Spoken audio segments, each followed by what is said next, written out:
Hello, guys, and welcome back to All for United. Manchester United 3, Tottenham 0. It feels a bit better than last week, doesn't it? Got a brilliant panel to talk you through. I just want to get straight into this because we've got a brilliant panel lined up, so let's just go straight into this.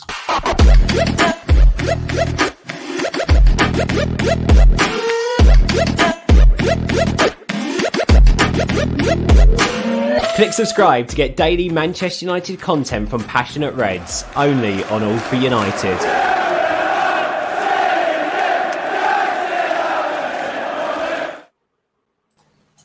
And there we are, look at this. And we've got a familiar face to my left, to my right, whichever way you want to look at it.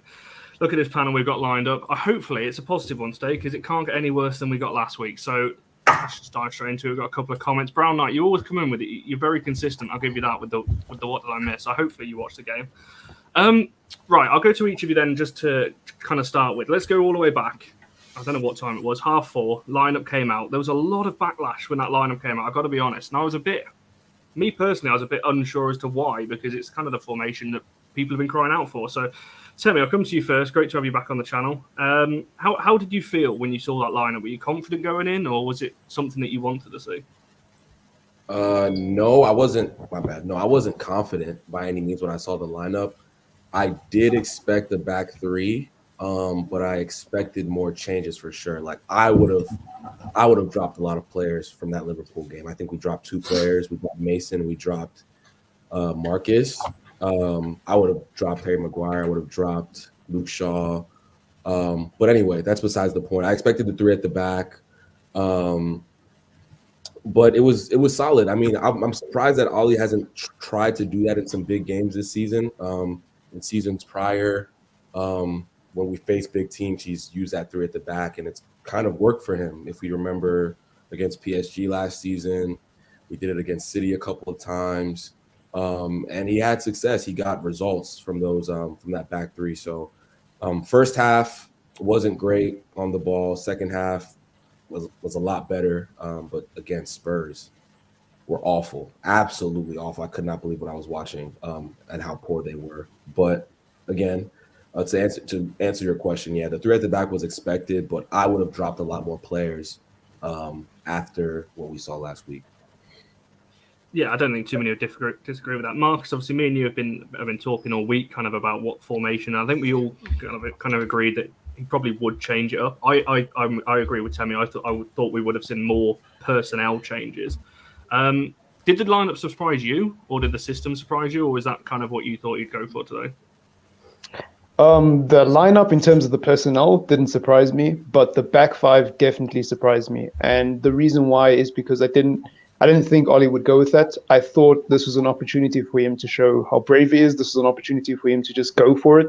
And to be fair, we won 3-0, so you can't really sit here and be a genius in hindsight. But it's difficult, because I did say in the preview leading up to the game, or after the Liverpool game, I think it was, I did say in the next game, whatever he does, he's damned if he does, he's damned if he doesn't, right? Like he's going to get criticism no matter what he does. So I don't know what he could have done. I definitely would have changed more players, but I don't know what he could have done, because if he dropped Maguire, right, and he played Eric Bailly and Lindelof, or if he played Eric Bailly and Varane, I don't think that would have been good enough against Spurs. So I think he kind of had to go with the back 5. I think today was very much about not conceding, keeping a clean sheet, putting in a solid performance, and just getting over the line, right? That was the clear intention when I saw that lineup. And I wasn't too mad. When I saw McFred, that kind of bothered me, as it always does, because I was just like, you just lost 5-0 to Liverpool. How are they still in the team? But it is what it is with Ollie.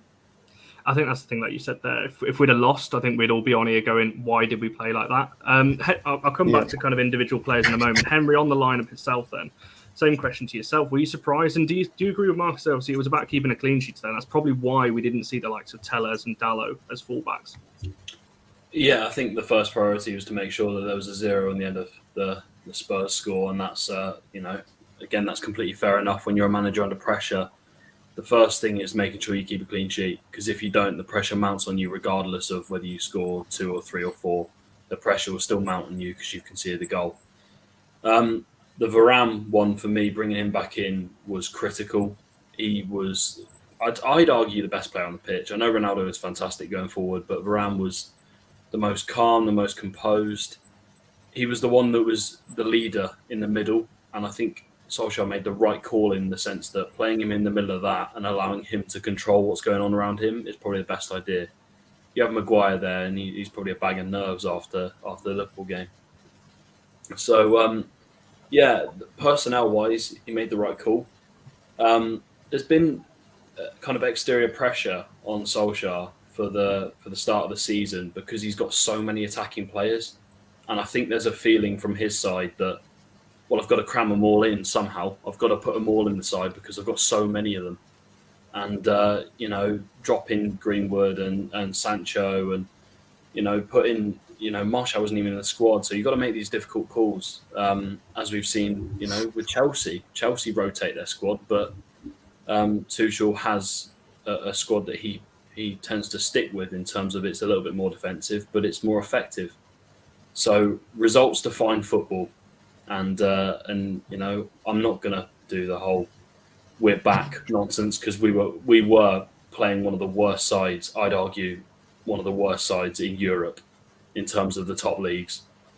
They've just lost away to Vitesse as well, and Paca de Ferreira in who are struggling in the Portuguese league.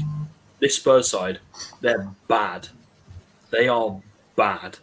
So I'm not going to get carried away. But yeah, it was a good game. Yeah, I think just to counter that slightly, obviously Leicester are all over the place at the minute, and look at how we played against them. We made them look like one of the best teams in the league, and so I think obviously I will come back to you, Henry, on it. But obviously, Neil, you've been very, very critical of Ollie in kind of the last few months, really. He's had a lot of criticism about the way he plays. He changed it today. That seems to have worked. Were you happy with that lineup he put out when you initially saw it? When I saw the lineup, I actually took some notes. I know the surprising fact is that I can actually write, but I did actually write words down that I can make sense of. So my concern when I saw the 11 was how we were going to get the ball to the front two, because it was massively, we know we're loaded and we've got great players going forward, but it was clear to me that he was setting that team up to not lose. I know the clean sheet's important, and I think it's the first clean sheet in 14 games, if my memory serves me correctly. But he's clearly set a team up to not lose today, because this season will be his future will be defined in the next two games, in my opinion. So, and I love the way we started. I thought we started really well. I thought Wan-Bissaka, and he's got plenty of clog, loads of clog. There's hardly any player that's got as much grief as he has in the last few weeks. And I've gone on record and think he's a fantastic defender, and he proved that today when he chased back. I know the chance was offside when he slid in, but I think Wan-Bissaka was absolutely fantastic. And if you had to name a player, the best player in the first half for us, I actually thought it was Bissaka. I know what the guys are saying about Varane in terms of his organisation, but I think where Varane is brilliant is he instills a lot of confidence in the ones around him. And you could see whoever that Luke Shaw was today, I'm not sure that was the same one that we saw. It was like two different players, and there's a lot more confidence in the team when Varane's there. I thought Bruno was very vocal in terms of trying to drive the team on. And I love Cavani. I don't love Cavani as much as you do, Connor, because I know you've obviously got some sort of weird thing going on there. But, I mean, we can talk after the show about that. And if you ever wanted to talk to me in privacy, forget it, because I'll tell the world. But I love the fact that when Cavani plays, because you start defending from the front, and he works so hard. He works so hard. And I hope it's just he's just got cramp, because he could be really important for us moving forward. But I love the fact we won. But I will say that I think that's the worst Spurs team I've seen in about 25 years. Yeah, it's definitely a poor Spurs. I mean, the old phrase, isn't it? You've got to beat what's in front of you. And we have. I think Gary Neville said in commentary, we've struggled against everyone we've played in the last kind of 6, 7. You could argue since the start of the season, really. And even if you want to look back into last season. Hammer, I'll come to you then. Great to see you back on the show. Same question to yourself. How were you feeling kind of seeing that lineup, the Cavani-Ronaldo partnership? We've all been kind of saying, could they play together? Well, they did today, and they linked up pretty well. Yeah, I mean, Well, I agree with one of the things Neil said about I was worried about how we're going to connect the defense and the midfield up to the attack, right? Because there was a lot of defensive stuff. They didn't do terrible. I think with Scott and McFred, what I can say for them today is they did their job, which is kind of the most that they can give us. And then in terms of the Cavani and Ronaldo up front, I mean, yeah, I was excited to see it too. And I think they did play well off each other, but I don't know if it's going to be like that every single time, because if things start getting frustrated, like we were able to get some offense going, but if we're playing against certain teams and let's say it's this specific lineup, that lack of creativity from McFred and them is going to really cause problems with what's going on up front. And then at that point, we're only going to have the three creative people of Bruno, Ronaldo, and Cavani up front, with everybody else having to worry about defense. So I was excited to see it. They worked well today, but I don't know if it's going to be the set thing to go to for the remainder of the season, and however the season goes.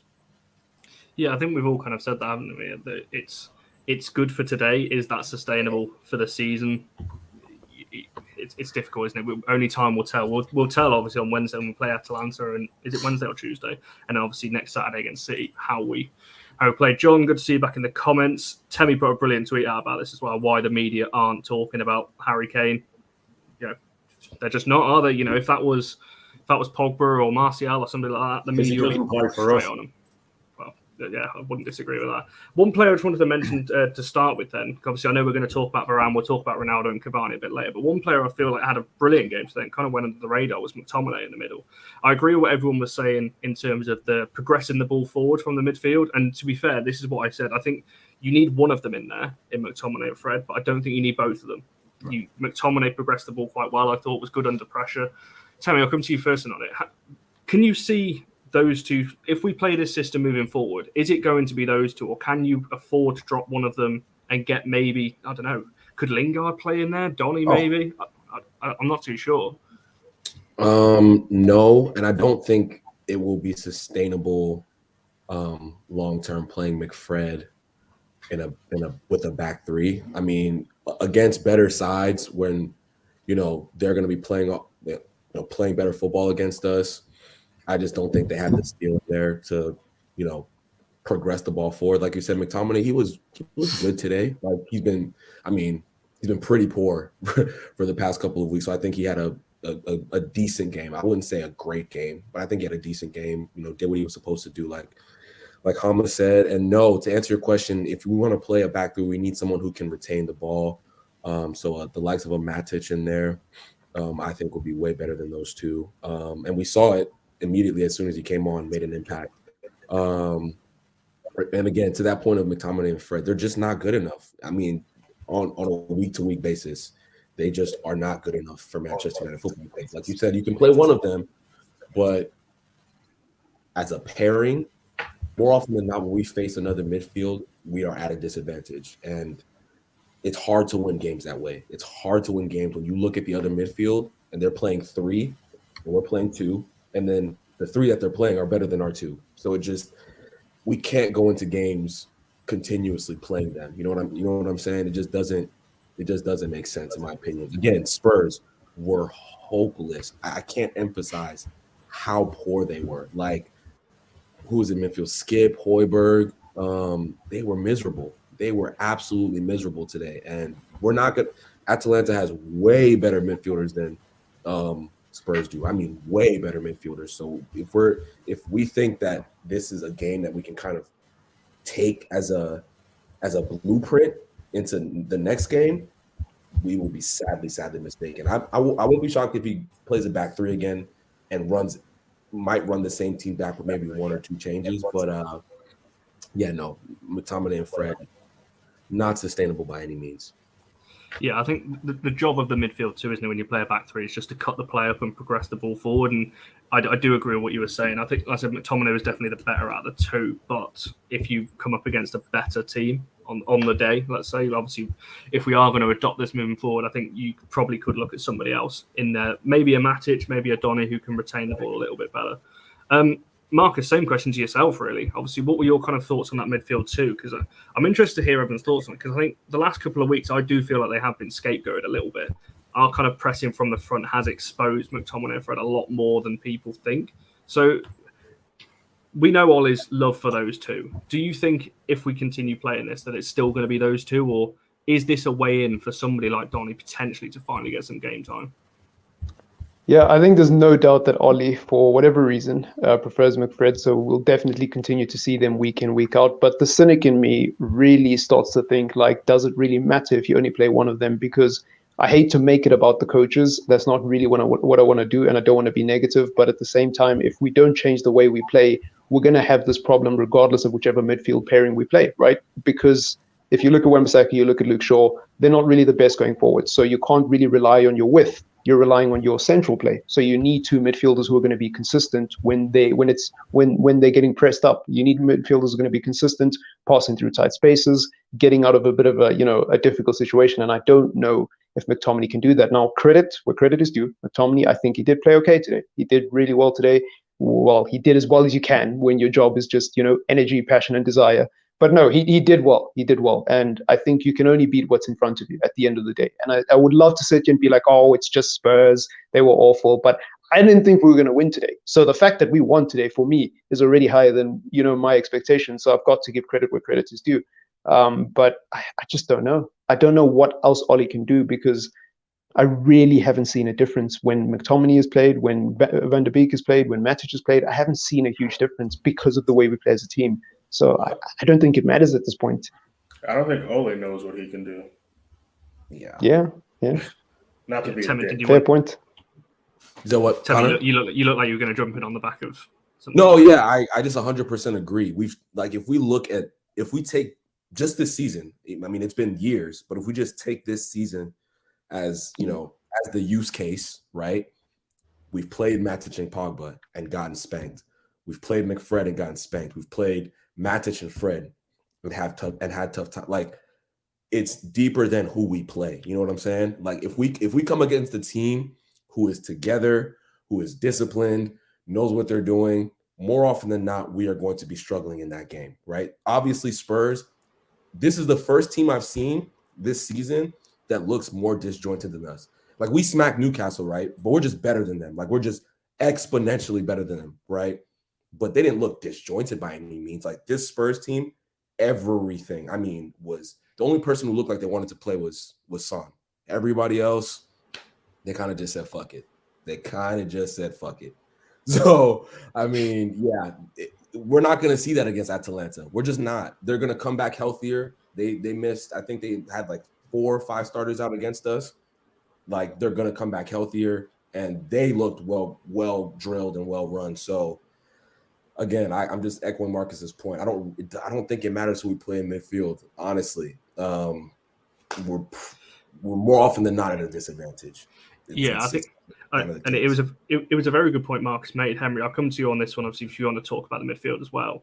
But it's a good point that Marcus made, that when you got Shaw and Wan-Bissaka, they weren't really attacking wing backs today. They were very defensive, and it was almost like a back 7, if you want to call it that. So you're relying on McTominay and Fred to get the ball into the attacking third. So obviously this comment here about upgrading the fullbacks, we know we've got Dalot and Tellez. Do you need to maybe look at fullbacks, or is it the middle of the park where we need to be putting our attention after today? These questions are always tough. In terms of, again, I don't think, and this is going to sound really weird, I don't think you can judge the players that much under this management. I don't think you can judge them as much as you would be able to under a Klopp or a Pep or a Conte or a Tuchel, whoever it is. I don't think you can judge them that much right now. Tellez and Dalot, we haven't seen that much of. So, again, what I've seen of Tellez, I like him. He's not fantastic defensively, 4, but in a 5, he's probably better suited, especially in the Premier League, because his delivery is incredible. Let's be clear about that. He was set piece taker for Porto for a reason for a long period of time. So, yeah, but the midfield, I've spoken about the midfield numerous times. I've said Fred and McTominay would lose him his job. the manager, and I stand by that 100%. Just because we played Tottenham today, but we played Tottenham. We played Tottenham, who their manager's probably going to get sacked after this, or he's going to be on the brink if not. They were dreadful. They were chanting Nuno out 60 minutes in.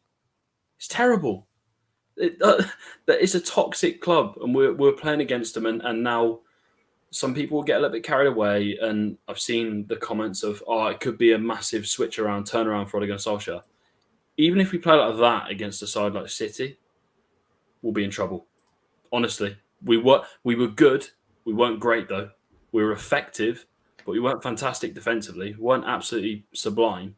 It's just that the balls into the box, there was no man on the end of it because Mr. Anonymous, Harry Kane, who no one will talk about it because he's what was it Neville said? Oh yeah, the model professional who can't be asked to run on a football pitch in front of his own supporters. Model professional. Are you kidding me? He's the biggest laughingstock, biggest joke in the Premier League right now. And yeah, if I were Nuno, I'd have dropped him today, to be honest. He hasn't done it for the start of the season, and he's not doing it now. He's throwing his toys at a pram because he didn't get a move. So that was what we were playing against. We were playing against a one-man attack.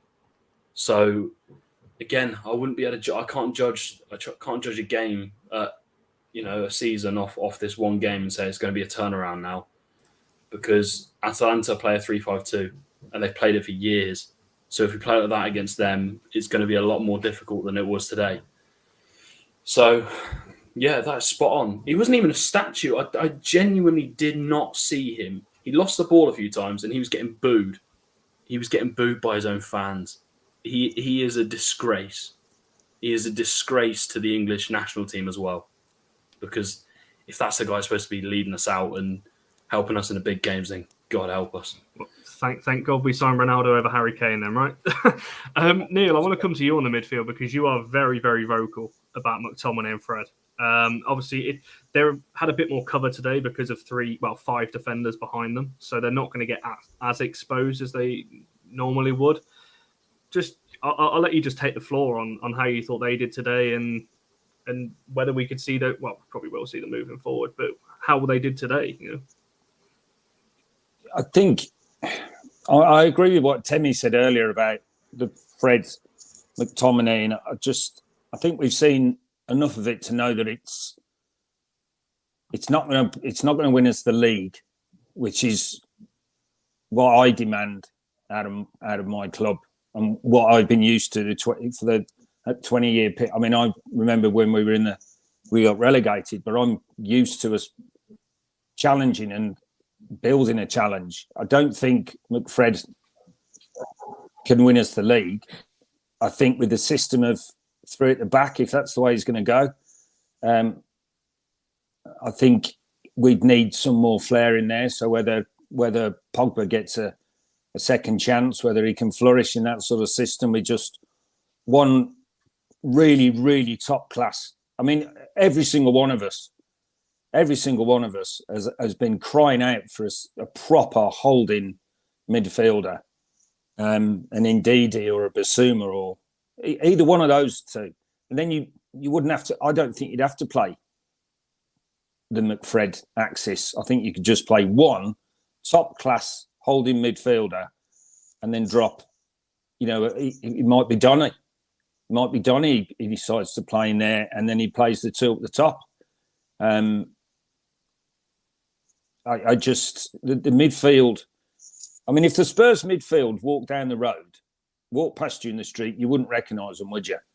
I mean, they're just, and you can only beat what's in front of you. And I know that, but the changes need to be made in terms of to move us on. We would look at. I'm pleased we played Spurs today because first of all we got a clean sheet. We scored three great goals. The fans were happy. The club looked happy. It seemed years ago. Last Sunday seemed a long time ago, and hopefully they can build on something. But I'm getting a bit fed up recently, and when I say recently, the last few years, we can build on this, we can build on this. Let's fucking build something and make it sustainable. So I don't know the answer to that question. There's people who are going to be paid a lot more money than I am that have to answer those questions. But I don't want another false dawn because we've had a 3-0 win against a piss poor Spurs team. I'm not 100% certain what the answer is. I think maybe between us we might come up with an answer, but I wouldn't. Going back to your question, I wouldn't play McFred in a 5 at the back system. You don't need 7 defensive midfield players, 7 defensive players out of your 11. Well, 8 if you include, as Gary Neville said, if you include De Gea. So yeah, I think you mentioned there about the lack of a proper 6, and the proper. By the 6 way, I'm pretty certain Harry Kane's wife was booing him today. He was that bad. The lack of a proper 6 is a conversation we'll get to on another time. But I think if you have that, then you don't play a back 5 because your 6 will then drop into a back 3, and that's what makes a 3 anyway. So I agree with what everyone said. Obviously, you don't necessarily need 2 defensive, and I don't think McTominay was as defensive minded today. He is the more of the box talks out of the 2 of them, but I don't think you need both of them in there. Hammer, I'll come to you lastly on the midfield, and then we'll start talking about Ronaldo, Varane, all of these players that we need to talk about. So what's your kind of thoughts on the midfield today, and obviously moving forward, the sustainability of those 2, because clearly it's Ole's favourite. Yeah, well, I mean, we all know Ole loves those 2 guys. I don't know what for, but I guess, maybe you can say the only person who could do that job would be Matic, but Matic is too old to do it on a consistent basis at this point. With McFred, I kind of when I said at the beginning, right? They did their job, right? This is the most that we can expect from them. They're not gonna do anything crazy. They're not gonna boss a midfield. They're gonna sit there and try to, play with some speed, play with some passion, or whatever else people like to joke about, and try to break some play up. And that's about as much as you're gonna get from them. Again, I'm not saying they were bad today. They were just what you can expect the most. And then in terms of what, you guys were talking about how we would progress, just like most of you guys are saying, we need to figure out how to drop one of them. I would literally tell the 2 of them that, all right, you 2 are competing for one of these positions. Whoever can do the best job defensively gets that position. And then you make a decision whether it's Pogba, Donny, or whoever that you're going to play next to them, especially if we're sticking to this 3 or 5 at the back going forward. So, yeah. That's what I think about McFred. They do what we expect them to do, but they hit their ceiling a long time ago. Yeah, I don't think many people would disagree with that, Jarvis. Obviously, they're talking about McTominay there. Yeah, I don't think, like I said, I don't think they're not world-class midfielders. We know they're not, and I agree with what people are saying. But let's move on to more positive players then. We are going to chat at the end about what this means for Ole potentially and where we go, obviously, moving into next week as well. But focus on a couple more of the positives today. Starting, a couple of people have already mentioned him, Rafael Varane in that back 3 today. Me personally, when I look at a player like Varane, he's almost like a calming influence on the 2 players either side of him today. Obviously, it was Lindelof and Maguire. It's usually Shaw or Wan-Bissaka and Maguire. Temi, I'll come to you first. And how big of an influence is Varane on this team? Or are we just seeing the kind of levels between a world-class defender and a good defender? Yeah, no, he's major. I mean, I don't have enough words to say how much better he is than our next defender, our next best defender. Like, he is 3 levels above our next best defender. And that's not a shot at Lindelof or Maguire, but there's just he never feels like he's rushed. He never feels like jittery. Like you see when I'm not trying to call out Maguire, but you see it when he's under duress. You feel he's under duress. You can feel it in his body language, the way he moves. You saw how he pulled Luke Shaw away or bumped into Luke Shaw last week, the week before. He's against Leicester. He has the ball, just holds it for a million years, loses it. Tielemans scores a goal. Varane is just, he's won 3 Champions League on 3 Champions Leagues on the trot. He's won everything. This is nothing to him. Spurs away. Think of the things he's dealt with in his career. This is nothing to him. The pressure is nothing to him. So he makes Maguire better. Obviously, he makes Lindelof better, like you mentioned. And he is a vocal leader. You saw it. There was a ball that he cleared down the side, and he just started ripping into people today, like ripping into people. He's the leader. He's the leader of the back line. No questions asked. I don't care who's wearing the captain's armband. He's clearly the person who has stepped in there and said, this is my back line, and it will continue to be my back line, no matter if we're playing in a 4, if we're playing in a 5. I am the one who's going to command this. And if and when we do get a new manager, you're going to see that. You're going to see that even come more out into the light, because I'm sorry, he's just exponentially better than our next defender. I don't know how else to explain it. It's just that simple. So yeah, obviously against Spurs, we're going to see it. Against Atalanta, we're going to see it. I think we're going to come under the cosh in that game, and we're going to see moments where, there's going to be a ball in that he just makes look like nothing. You know what I'm saying? So yeah, major impact. That is a positive that he's back. He's a Rolls Royce, and I cannot believe we got him for so cheap. I mean, it's ridiculous that we got that type of player. So long may it continue. Champions League Varane. Yeah, it is crazy when you think about the price that we got him for. It is an absolute steal in today's market. Marcus, hopefully you can come up with the word, because I can't really describe how good I think Varane is and what much of a calm and influence he is on that back three. And Temi made a good point there about he seems to be the leader in that back line. Could you see that? Obviously, we'll discuss it at the end, obviously, with Ollie and things like that. But regardless of manager, could you see that potential change of captaincy at some point, maybe? Because Varane, is one of these kind of players. He's come in and gone, like Temi's just said, he's gone, this is my back 4 or back 5. I'll show you how it's done kind of attitude. So I'll just let you take the floor on Varane. Could he become the official captain? He is simply remarkable. Like his poise, his composure, everything about him, it just rings class. Like on the ball, he doesn't really fumble too much. I don't know if you noticed, but there was moments today where De Gea was under a bit of pressure, and usually more often than not when De Gea is under pressure, it's a pass from Maguire. You don't usually get that with Varane. He's very composed on the ball, but off the ball as well, his athleticism, his recovery pace, in the air, he's decent. Well, not decent, he's good, one of the best in the world.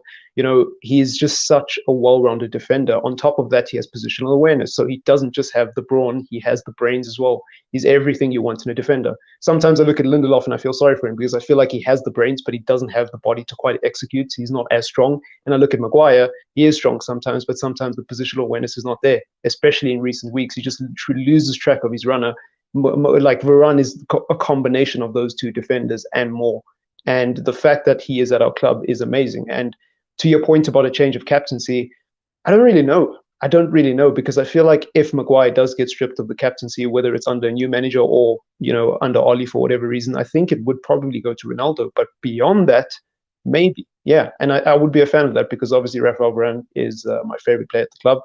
So you'll get Rafael Varane propaganda all day from me. Yeah, to be fair, I wanted to not go in on Maguire. I don't want to go in on Maguire because he's our captain. But I think you could get more conversation out of a plank of wood. He is the most dull person to listen to. And the problem I have with that is, isn't United supposed to be a passionate club where you're supposed to connect with the fans, where you're supposed to, have that, the rapport between fans, players, and higher ups. It's supposed to be a kind of family club.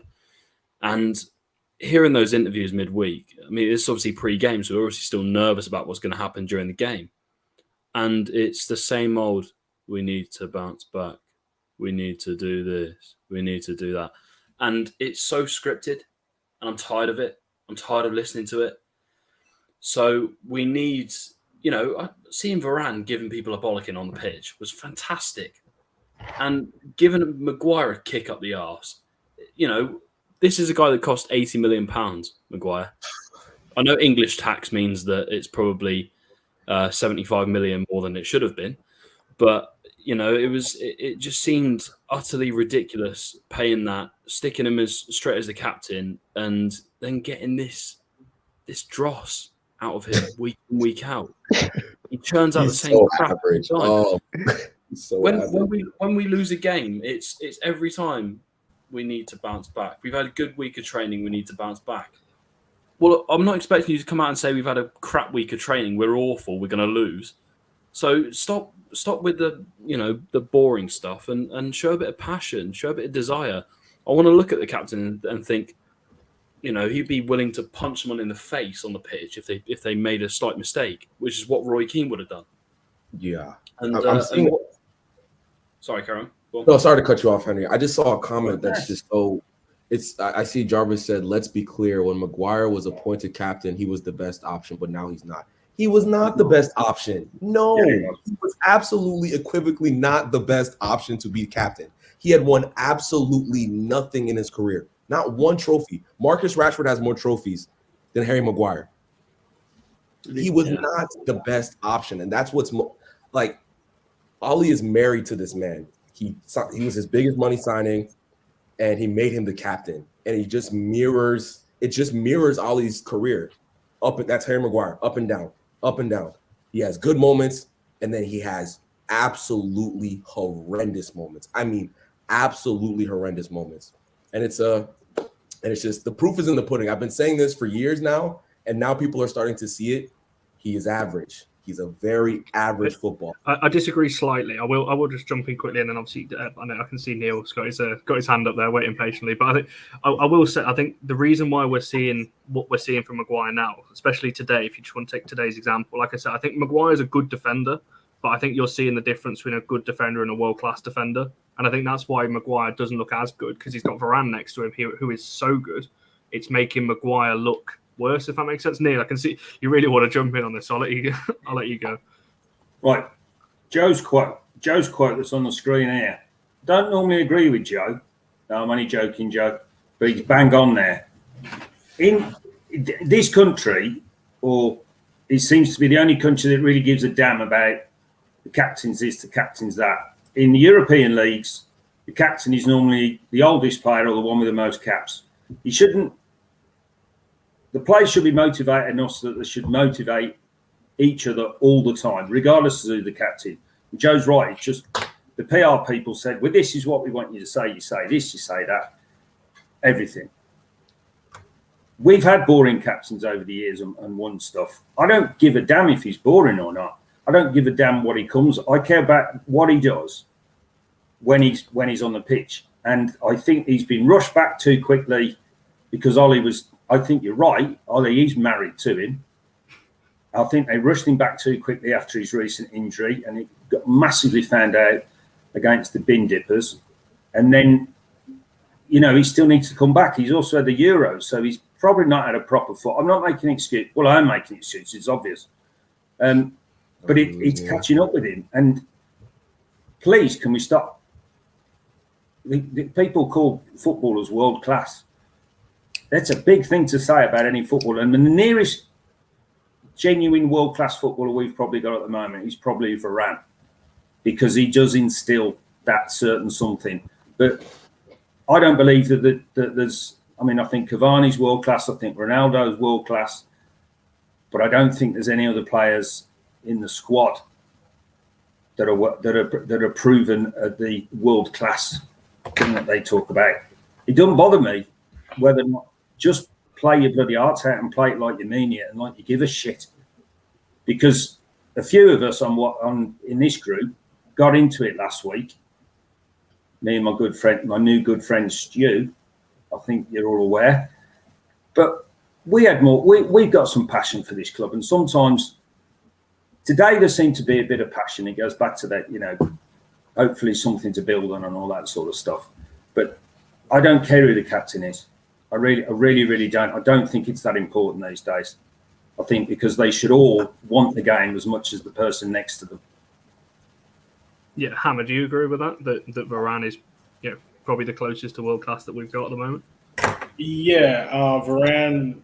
I think some of the players, the few players that Neil said were probably the best or the closest to being actually called world class and the real definition of world class, not the one that gets tossed around in today's football. But what I was going to say, I'm for me, the captaincy, I understand what Neil's saying to an extent, but I think for certain situations, the captaincy does matter, and I think unfortunately ours it does, because if you have somebody like Maguire leading, who is and I don't want to be too much of a dick, but I was when earlier, I think last season, I was calling him a 1B a lot at his very best, right? Varane is that very much now, as we're all seeing, clear 1A. If you guys get what I'm understanding.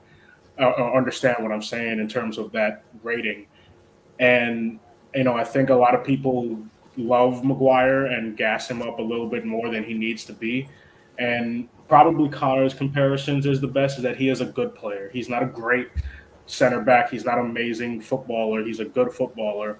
And in that, where I'll regard to what Neil was saying, that's where I think the captaincy is important, right? You're not going to look at Maguire and be like, that's the guy who I'm going to run through a fucking wall for to lead me out, whether it's fucking early FA Cup. I know, Neil, yes, I understand that. It should be for the club, but you can agree that that's not what's going on with these group of players right now. They need somebody to kick them up the fucking ass.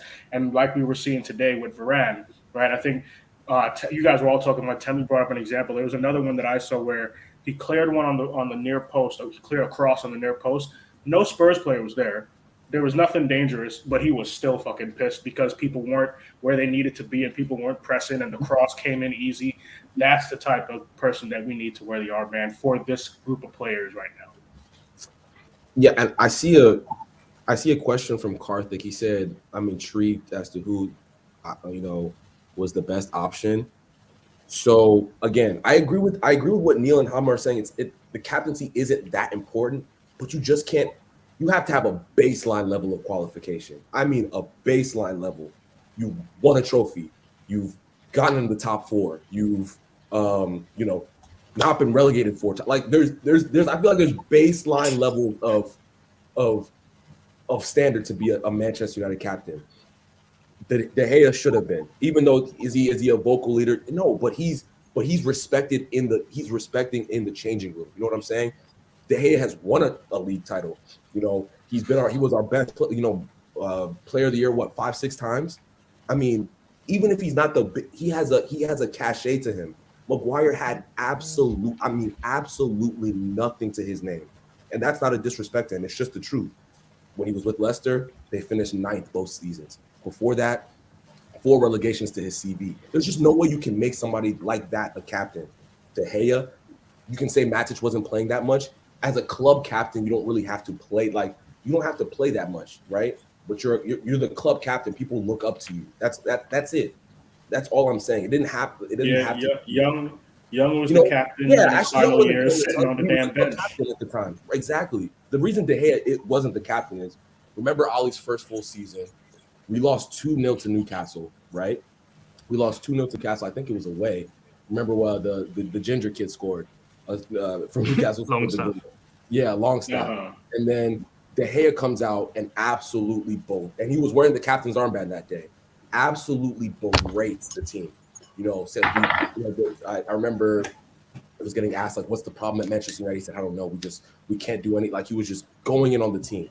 The next day or the next game, stripped of the captaincy, and then a few weeks later, Harry Maguire becomes the captain. Problematic to me. Sorry, when shit goes sideways, the captain's the one that speaks for the players. And the problem is, do you really want Harry Maguire speaking for all the other players out on that pitch? Thank you. After a game, after the Liverpool game, I was thinking, right, I want Cristiano to come out and speak. I want him to say what he thinks about the game and what went wrong. Why the fuck would I want Maguire coming out? He has no. He's not passionate, and again, you want someone that represents the team. So and representing the team as a boring plank of wood is not the way that we want to see United. I just don't understand it. Yeah, I'm gonna move it away from this slightly, just because obviously today's game, the captaincy wasn't the reason why we got into that. I can see quite a few comments about it. The reason we got into that discussion, because I thought it was an important one, because obviously we're talking about Varane, and Varane has come in and shown, as Temi and a few of the other guys put, he's come in and shown that he can command that back four and posed the question about captaincy. If he does this all season and going into next season as well, there is a genuine conversation to be had about Varane and potentially taking it on. So there's a lot of people watching. Make sure you're liking the video and subscribing to the channel. It's good to see so many comments in. The other positives I just want to get into then. Temi, obviously, I'll come to you first again on it. Cavani and Ronaldo. We've been crying ever since we signed Ronaldo. The first question on everyone's mind, obviously after the excitement of the signing of Ronaldo, was could he play with Cavani? We've seen it today, and it was like a proper. I mean, just talk to me about both the goals. They were proper old school. Kind of the first goal was just brilliant pass from Bruno, great finish. The second goal was proper old school dual strikers, if you want to call them that. Brilliant link up. So. Could we see those two again? Even maybe Ronaldo out to the left if he's going to go back to 3 up top. But I mean, they're shown today they've got a good link up, and we might be able to see them going forward. So I viewed it a bit differently. Specifically, if I'm looking at the whole 90, like they had flashpoint moments today. Like those goals, I kind of viewed them as flashpoint moments more than the way we were linking up together. So when Spurs turned the ball over for the second goal, that link up was excellent. I tweeted, I'm like, yo, that was really good.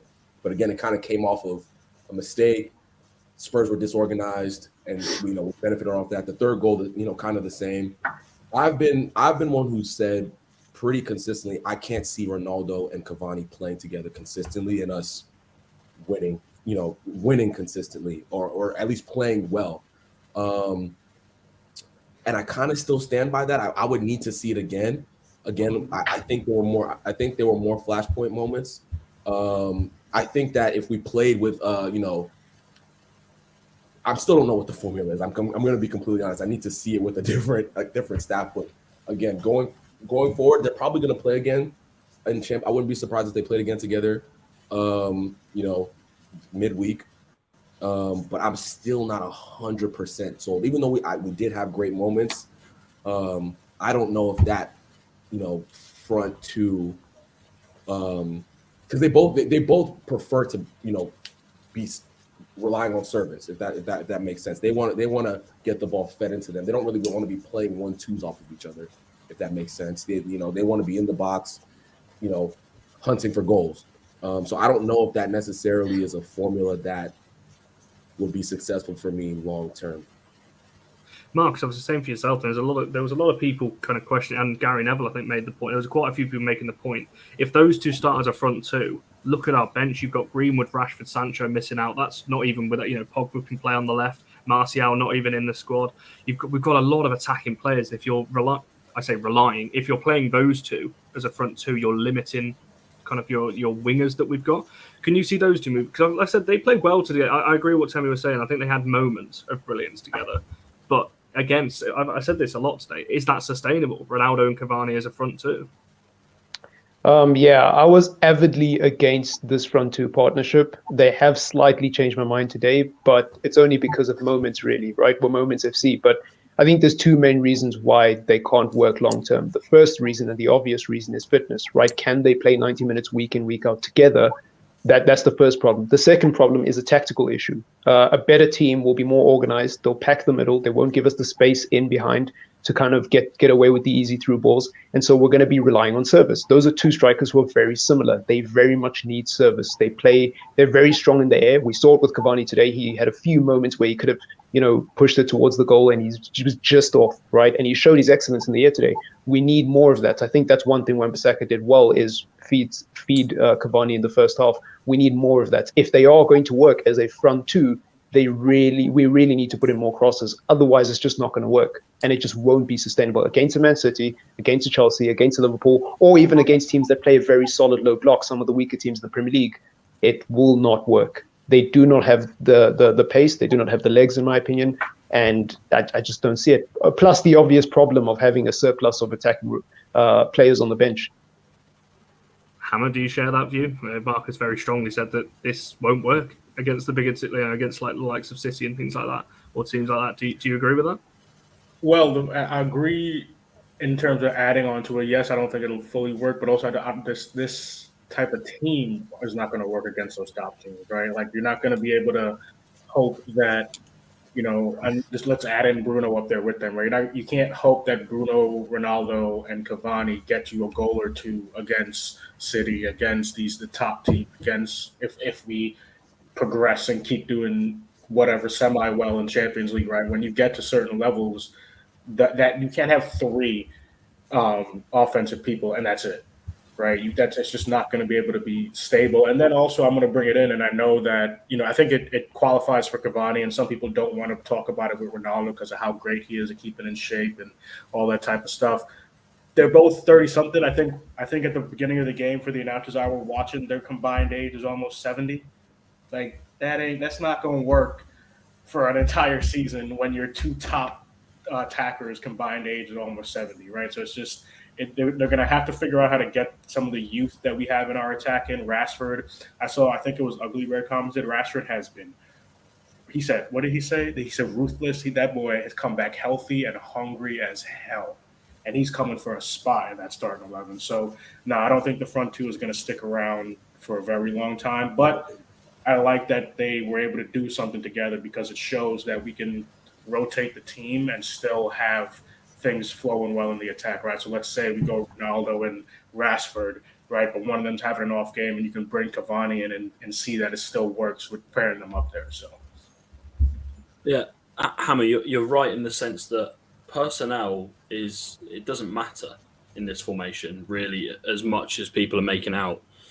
I think the biggest thing is keeping a steady formation and keeping a kind of base and a spine to this team, and not chopping and changing key midfielders and key defenders.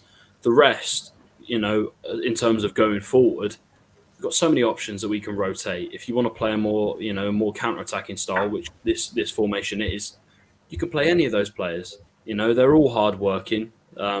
Maybe, Ronaldo is, hard-working, more hard-working than people make out. He presses more than people make out. But he's also way more effective in the sense that he'll finish the one or two chances he gets in a game. So I don't think the personnel are that much of an issue. I think it's just keeping a steady formation, because in all his tenure, he has chopped and changed formations.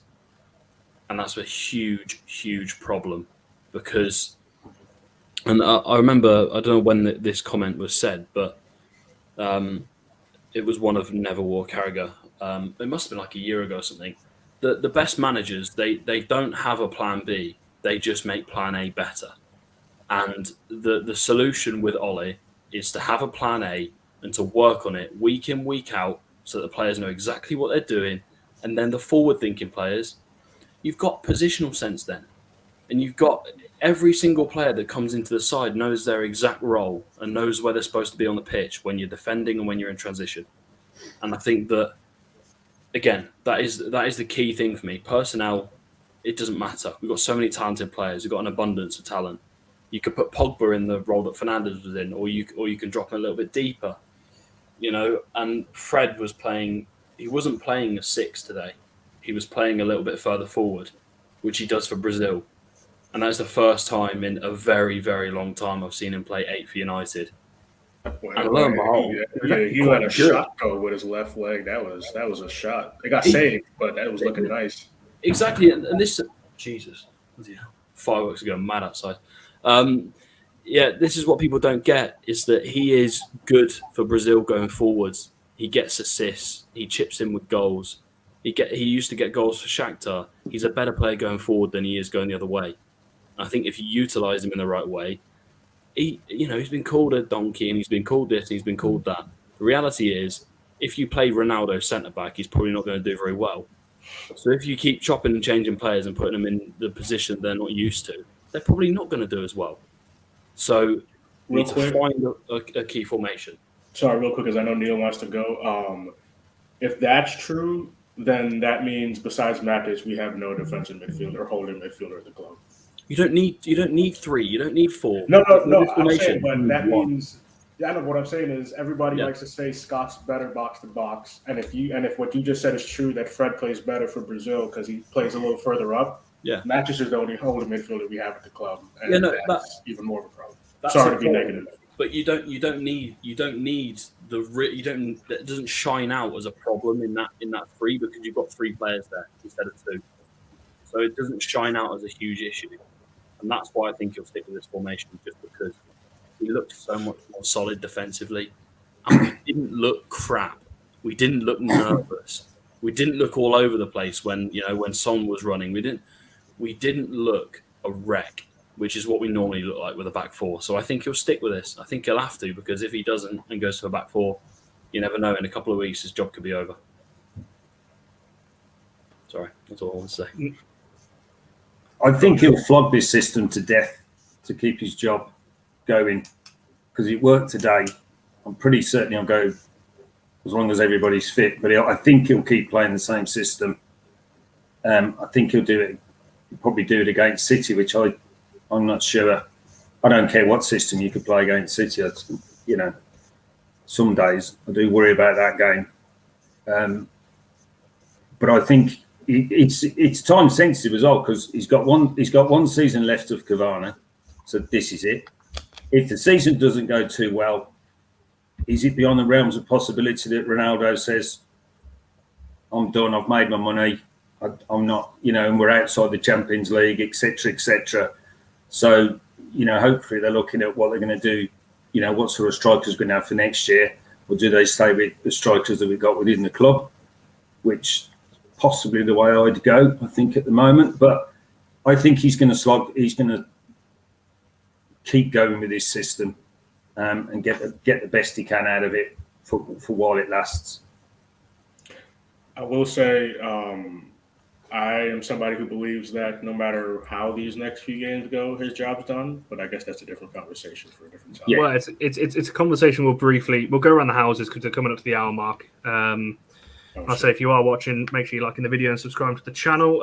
We have just uploaded a video. Andrew Wall, one of our own, was at the game today, from brilliant footage of some of the celebrations and the away end at United, which is always just electric anyway. So we'll go around the houses briefly then and talk about what this means in terms. Obviously, we've done a lot of shows this week on Ollie, so make sure you go and check all of those out. But in terms of the club and obviously Ollie as well, my personal stance, I've mentally checked out that he's going anyway. I stand by that. I think the club will wait until international break and then they'll make the change. Obviously, we've got a decent run after then, and I think that's what they're waiting for. Because, if you're going to sack him and put Carrick in charge until then, what's the point? You might as well keep him until the international break and move him on. But obviously, I'm very confident in saying I'm pretty sure 90% of the panel I've got with me want him gone. So I'll come to each of you. Obviously, tell me, I'm assuming not, but does this change anything for you? And what it sounds a bit of a vague question to say, what does this mean? But I don't know another way of putting it in terms of what does it mean for the fan base, for the club? Like, what does this result mean? Anything? In terms of Ali and how I view him, and no, not at all. 0%. It didn't do anything for me. There's a standard that has dropped significantly in terms of the way we play. We've bought tons of players. Ali spent, I think it's 440 million at least pounds on this team, and we're playing worse than we did last season, as a whole. So there's just no coming back from that. We're obviously out of the title race. I can't see us beating a well-drilled side in the Champions League over 2 legs if we get through. And then in the FA Cup, if we see a City, if we see a Liverpool, do you really, really think we can get past one of those teams? Do you think Pep is going to let Ali win an FA Cup over him? I severely doubt it. So it's just not good enough. We need to change. And there's nothing wrong with that. There's positive things Ali has done. We have a great squad that he's going to leave behind for whoever the next person is. A great squad. And he has something to do with that. He does. But at the same time, he's hit a wall. And there needs to be a change. There's nothing wrong with change. Change is inevitable. No matter if you look at your life, if you look at anybody's life, if you want to sometimes you have to make a tough decision and make a change. And it's just, it's unfortunate the way it's going now, because it's getting progressively more toxic as the days go by, which I don't like, because I like Ali as a person, as a player. What a player. And I will repeat that over and over and over again. What a player. Massively underrated. But as a manager, he's pretty average. And I think that Manchester United needs elite, not average. In all areas. Our ownership is average. The people who make footballing decisions are pretty average. And the coaching staff is average. And no, I think the immediate change we can have on affecting football is changing the average coaching staff. And nothing is going to change that for me. Timmy, can I just bring that? Do you just want to respond to that comment on the bottom? Obviously, he's yeah. about learning on the job is okay, and I think he did show some level of. It's in my opinion, it is still a little bit too late. But he did change it today. So and this is where I argue back on this. It is not okay to learn on the job at a club and caliber of this size. Could you imagine when Steve Jobs, relinquished his his CEO title, and that he went and got somebody for Apple who was learning on the job? It doesn't make sense in any other walk of serious business.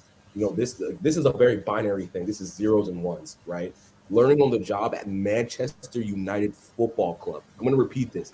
Manchester United Football Club. This isn't Brighton. This isn't Sheffield United. This is Manchester United. We are the biggest club in the world.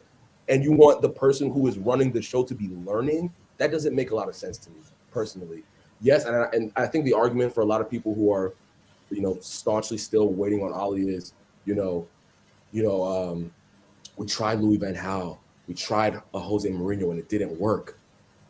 That's not an excuse to not try and get great managers. It just doesn't. That's not how that works. I had a bad experience, so I'm not going to try and get a great manager.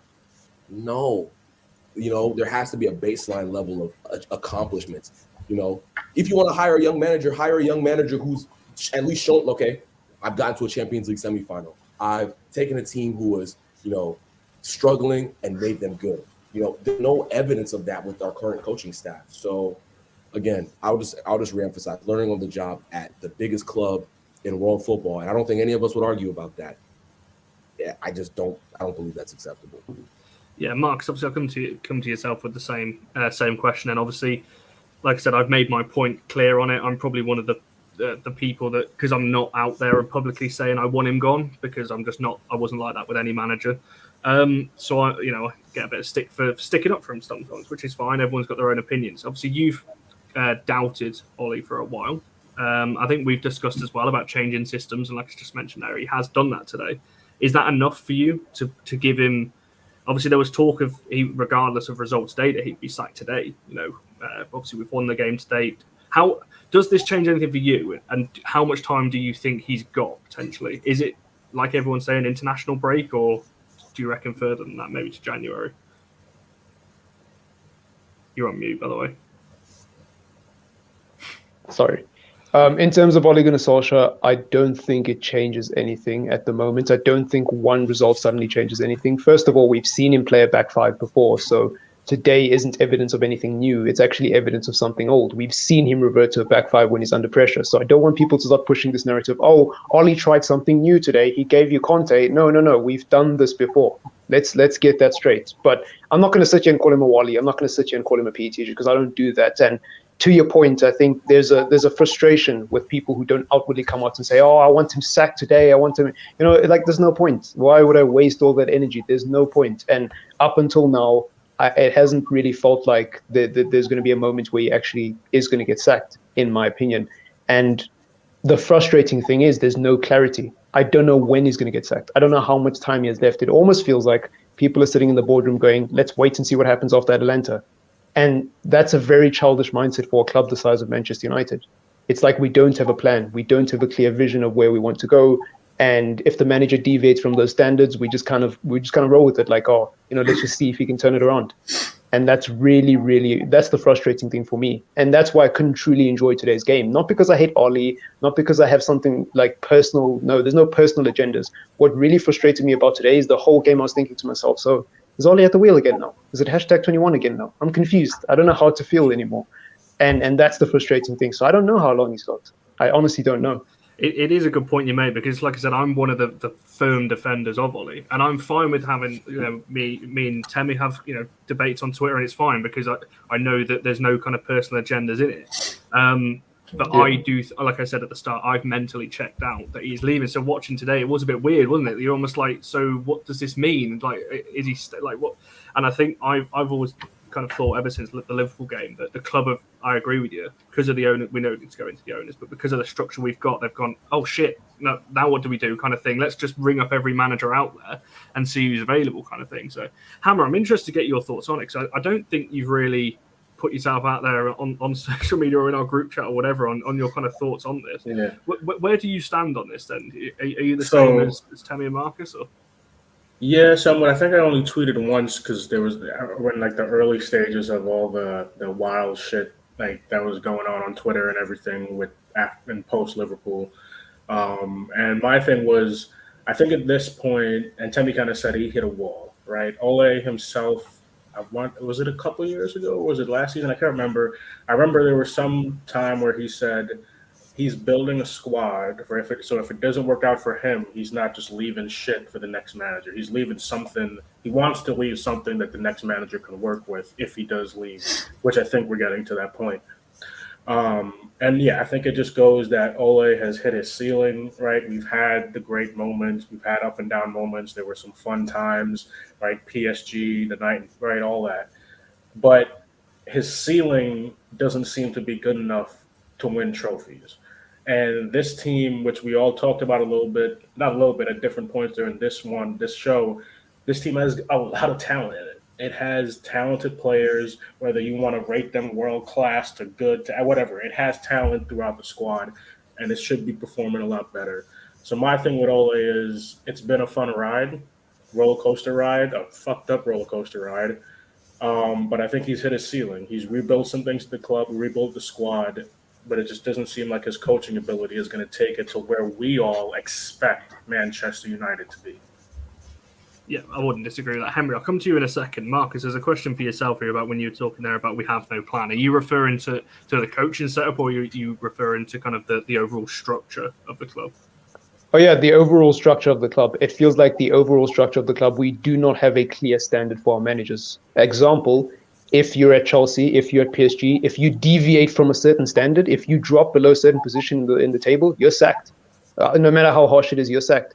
Now, I'm not saying Manchester United should have the same level of ruthlessness, but there should be some sort of bar. And my frustration is we don't know what that bar is because it's changed. The goalposts change. Because it's a club legend in the job, now suddenly winning the title is not the goal. Just make top four. Just win the Europa League. We had Gary Neville on Sky Sports saying he wants the Europa League.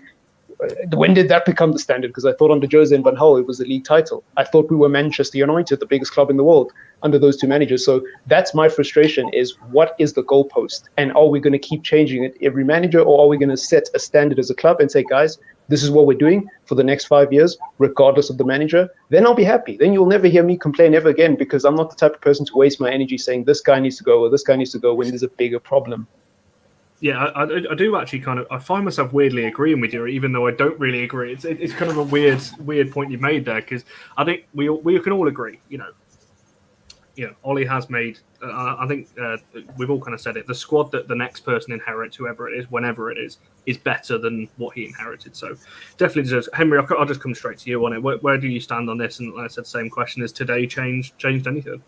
Well, there's one fundamental issue, and I'll only take 20 seconds on it, is that we don't hear from the ownership. We don't know what they're going to do because they don't communicate with us. Since the Super League, it's been silent, and they said they would, and they haven't. So that's one of the biggest issues. The next biggest problem is, yes, he's built a squad, but if the goal is what it's been with other managers, and that is top four is the aim, and if you don't get it, it's bust, then we risk losing the squad that we've got now over the next couple of years. Players don't get any younger. Ronaldo won't get any younger. Cavani's going to leave at the end of the season. Rafael Varane, I believe, is 28. Maguire's around the same age. If we waste another year with this squad, then we're not going to have very much time with them, trying to win the big accolades, the Champions Leagues, the Premier Leagues. We're not going to have much time of that. So they need to act as soon as possible, if I'm being honest, and I hope it's during the international break. Do I think City will be a measurement? Well, if we can get pumped 5-0 at home by Liverpool and he doesn't get sacked, I'm really not sure. And that's a real thing at the back of my mind, because Liverpool is a bigger game than City. City are the oil-rich club that have come up, and they don't. It doesn't bother me when they win something. If they won the Champions League, I'll be a bit annoyed. But if they won an FA Cup, I'm not like, oh my god, I absolutely despise them because they're a bit irrelevant, really. So, it's one of those where we need another manager to take this squad right to the top. We don't want a Brendan Rodgers. I'm sorry, I'm saying it. We don't want one of those managers because we want someone that's got the wins in the bag, whether it's in Europe, whether it's a league title, that can come in and that can take. It's a super team. This, let's be clear, it is a super team. The team and squad is that good. Look at our bench. Look at the players that are not involved. And again, these comments. I don't know if we went and beat City and we beat Atalanta, he'd probably have a job to the end of the season, and that's a big problem. I'm the same as Marcus. I don't know what to think when we're during the games. I'm like, I always want us to win, regardless. I'll always want us to win, but I am like what does this mean? Like, oh my god, what's going to happen next? Like, we just genuinely don't know, because I thought the Liverpool game was bust. I thought it was after that. I thought, well, it's done now, and he's been given more time, which no other manager under any other ownership in the top six, no manager would have got any more time after that. Yeah, you took the words out of my bloody mouth when you were talking about. Sorry, Brendan, can you just explain what you're talking about here? Because I've got no idea what you're referring to. You're saying that. What Henry has just said there, that you're saying we need this. Are you talking about managers? Because I don't really want to sit here and just list off a load of managers. And what examples of the top four thing? Mourinho and Van Gaal. As soon as they didn't get top four, gone. Goodbye. It's as simple as that with the ownership. It's as simple as that. Shit, Varane won the FA Cup and they still said goodbye. What do you like? Yeah, that was he won a trophy, but he didn't get top four. Curtains. That's genuine. It's just. Yeah, it's baffling. You took the words out of my mouth though when you were talking about Brendan Rodgers, because it's like, if we're going to sack Ollie, I don't want another manager that's not won any. Obviously, I know Rodgers won the FA Cup, whatever. I want a manager that can come in and win the Champions League and the Premier League now. The rebuild's done. The rebuild is done. We don't need another manager to come in and rebuild this squad. It's already there. Squad.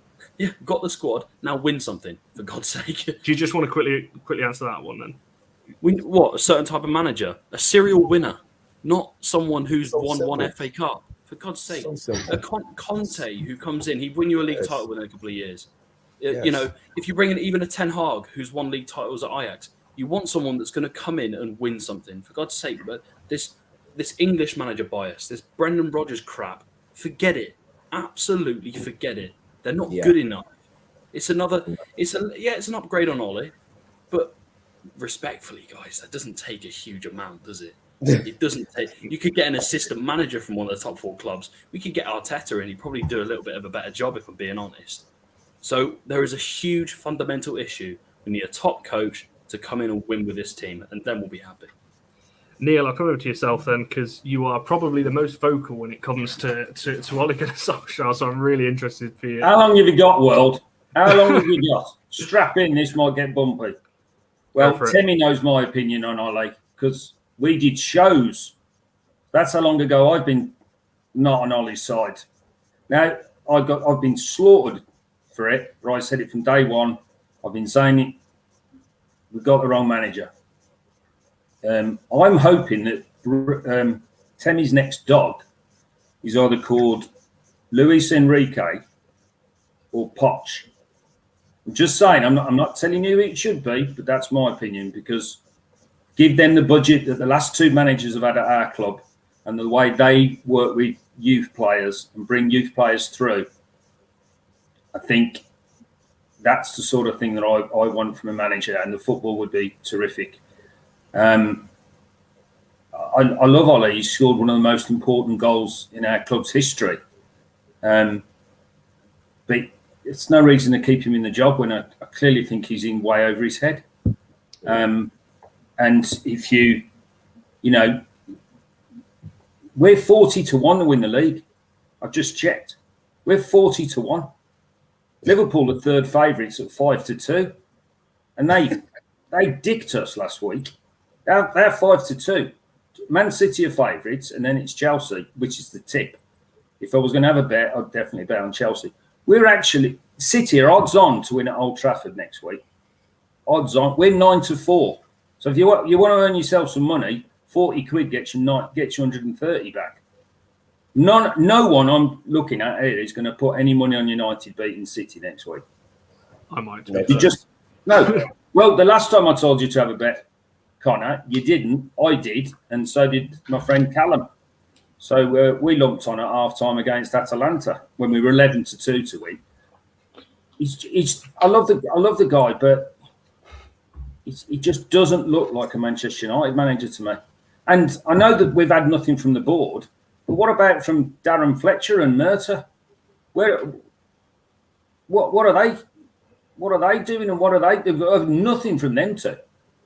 No. So this makes me believe that he's gone in the international break, and they'll line up the next manager as we speak. And that's just my opinion. But I'm exactly on the same side of the street as Temi on this, and he'll come. If I'd have come on here and said I'm Ollie in, Temi would have had a fit. He would have had a fit at me. He said, "You're a bullshitter. You're a liar now," because he knows exactly where I'm coming from, and I agree with everything that Temi said. And I'm looking. We look a bit rudderless as a club. We look rudderless at the moment. Yeah, and I'm looking in the comments, and again, I feel like everyone can see this is not a personal thing. I can't see these comments. Yeah, like there's it's not a personal thing. When we talk about Ali, right? Like, it's not. It's facts. Oh yeah, hold on. There's nothing. Everyone wants to see the storyline, the romance of Ali coming back to win a title for Manchester United. Who wouldn't want to see that? But there has to be a baseline. Frank Lampard, perfect example. He played better football than Ali. He played much better football than Ali did. In terms of the way that they passed the ball around Chelsea, but there was a clear issue defensively. He couldn't fix that issue defensively, and they sent him packing. Frank Lampard is a much bigger legend for Chelsea than Ali is for Manchester United. They sent him packing. Absolutely packing. Right? He's right. And they benefited for it. There was Chelsea fans who were angry. Chelsea fans, absolutely livid. But guess what? They forgot about it really quickly when that Champions League was in their hands. Does anybody think if and when Ollie goes, he'll get another job in the Premier League? No, of course not. He wouldn't want another job anyway. I tweeted this the other day that he's not going to walk because he's a United fan. He's in his dream job. Yeah. Why should he walk? And right. I don't think. All right, then. Do you think he'll get a job at any of the top leagues in Europe? And the top leagues: France, Italy, Germany. He'll go manage Norway. He'll probably go manage Norway or manage a Norwegian side. And the fundamental issue is, and I'm going to say this now, 90% of ex-player appointments don't work. They don't. They don't work, and it's a love story. I get it's a really. Oh, don't say that with Cavani's lover in the corner. It's a really nice story. Someone could come back and win something with a team, but it's always wishful thinking every time. Whereas if you have certainty of challenging for trophies with a top manager, they get pelters. There's no divide between the fan bases when it's not an ex-legend or an ex-player. And I just want to say, my fault. Yeah, sorry, carry on. No, you can finish. You done? Yeah, I'm good. No, I just want to say, and this might be some of the weed from before. I can't remember if I said it before in the show, but I think a lot of people too are looking at this, and believe me, I understand because it's Manchester United, right? The passion, the love for the club. Too many people are looking at this emotionally. I know people love Ole. Everybody loves what he did for the club. This needs to be a business decision, right? Yeah. And like a lot of us have said on the show already, he's hit his wall, his ceiling, whatever term you want to use. There's not too much left of a peak that's past that, and whatever peak is left, it's not trophy lifting quality. I will just say, just to balance it out though, just on the back of that, I mean, you could argue. Some people have said that to me. Oh, you're looking at it through rose-tinted glasses. I'm literally on camera on the BBC backing Mourinho during that really tough period. I backed Van Gaal. I back any manager But what I will say is what you just said there about it needs to be a business decision. We're still close to the top four. That's the Glazers and whoever's business decision. So it needs to be a proper business decision. Yeah. Yes, I know. I agree. But Mourinho got sacked when we dropped so far from the top four. Van Gaal, Van Gaal was a sacking because Mourinho was available and we just went for him. That didn't make much sense, really. And you didn't finish inside the top four. Exactly. Brown Knight, you can never keep business in football. You can't keep business and sports separate. You can't be business and football separate. Business is money. Brendan, stop comparing Ollie to Alex Ferguson. Ferguson needed to get us out of a whole fight. Don't do that. It's so disrespectful to Sir Alex Ferguson, who had accomplished so much in his career before he walked into He won Aberdeen, He beat Real Madrid in a European Cup final with Aberdeen. Think about that for a second. Beat Real Madrid in a European Cup final with Aberdeen.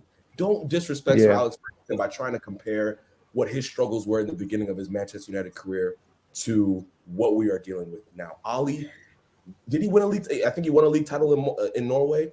He defended it twice. I could put a team together to do that. Can you compare that? Can you compare that to a European Cup final at the highest level?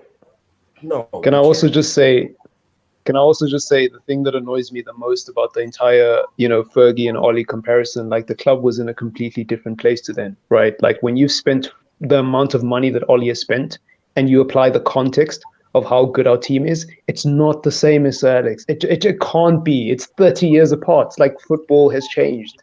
Like it can't possibly be the same set of circumstances. And also, you can't just use the blanket statement, give managers time. You give the right managers time. You give someone time on the premise that they've shown in the very recent past that, hey, if you give me time and you let me do my thing, I'm going to win you something. But if there's no evidence of that at the highest level, because I understand he did something at Norway, but let's be real, it's not, top 5 in Europe, then it's difficult to give the same argument. So I don't get where this Fergie argument comes from, because there's so many managers who do get time and end up failing. And we've all been saying from the get-go, like, this guy shouldn't have got time. It's not a genius in hindsight thing. It's common sense. Okay. So this 2 years ago, just quickly. So this 2 years ago, separate the player and the manager. Please separate the player and the manager. You can have love for the player. Absolutely.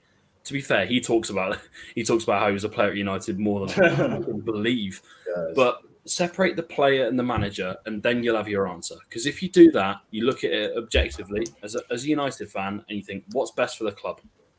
And then you have your answer straight away.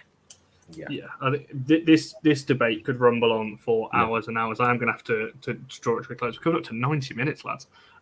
So we'll try and end with a positive. Obviously, if you want a positive show, obviously more positive show than this one. Uncut is back tomorrow, 10 o'clock. That's always a laugh. Get your drinks in. I think Hammer, you're back on that one, tomorrow. Oh, yeah, there we go. So Hammer will be stoned on Uncut then, won't he? Be absolutely off his tits. Maybe. Fuck, I'm working 8 to 4. I only got an hour to get stoned. I could probably do it. Yeah, you could do it. I've got faith in you, my friend. So definitely make sure you tune into that one. Me and Benny will be back on Monday. The weekend review will be back on Monday at 1 o'clock. Me and Benny will be back at 6 o'clock on Monday. Got a special guest lined up for that one as well, so make sure you tune into that one. Thanks for all my guests. We're definitely going to have to get you guys back on again. Temi, good to see you again. Marcus, as always. Hammer, see you on tomorrow. Henry, and obviously good to see you back and looking well, Neil, as well. So make sure you follow all these guys. No, you don't. Don't put yourself down, Neil. But we'll see you guys soon. See ya.